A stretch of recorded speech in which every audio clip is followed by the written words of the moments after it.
اندھیرا نہیں ہے، اس میں ایک پروسیس سے گزرا ہے انسان، یا کم سے کم انسان کی روح پروسیس سے گزری ہے، اور پھر عالم ارواح میں موجود ہے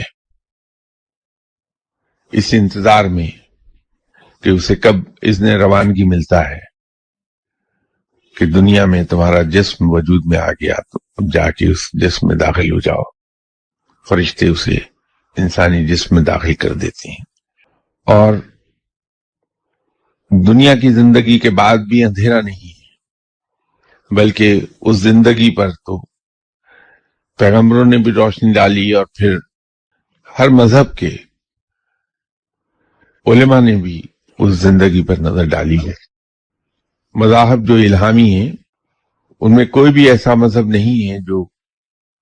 انسان کو اس بات کی خبر نہ دیتا ہو کہ اس دنیا کی زندگی کے بعد کی زندگی بھی موجود ہے، اور وہ ایک مستقل زندگی ہے۔